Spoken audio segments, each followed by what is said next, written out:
اور جب خداوند ایلیا کو بگولے میں آسمان پر اٹھا لینے کو تھا تو ایسا ہوا کہ ایلیا الیشا کو ساتھ لے کر جلجال سے چلا، اور ایلیا نے الیشا سے کہا تو ذرا یہیں ٹھہر جا، اس لیے کہ خداوند نے مجھے بیتل کو بھیجا ہے۔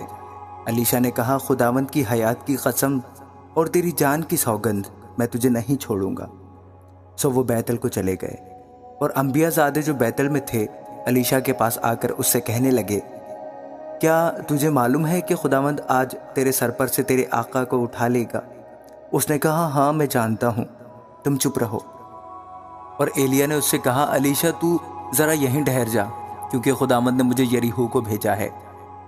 اس نے کہا خداوند کی حیات کی قسم اور تیری جان کی سوگند میں تجھے نہیں چھوڑوں گا۔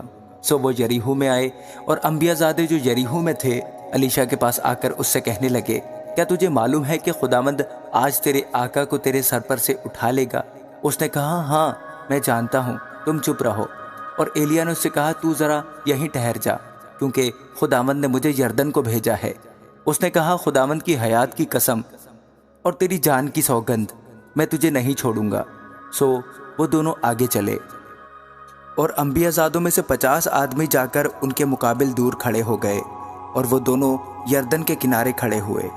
اور ایلیا نے اپنی چادر کو لیا اور اسے لپیٹ کر پانی پر مارا، اور پانی 2 حصے ہو کر ادھر ادھر ہو گیا، اور وہ دونوں خشک زمین پر ہو کر پار گئے۔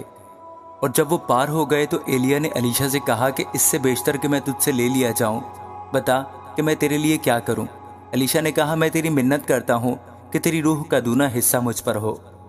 اس نے کہا تو نے مشکل سوال کیا، تو بھی اگر تو مجھے اپنے سے جدا ہوتے دیکھے تو تیرے لیے ایسا ہی ہوگا، اور اگر نہیں تو ایسا نہ ہوگا۔ اور وہ آگے چلتے اور باتیں کرتے جاتے تھے کہ دیکھو ایک آتشی رتھ اور آتشی گھوڑوں نے ان دونوں کو جدا کر دیا، اور ایلیا بگولے میں آسمان پر چلا گیا۔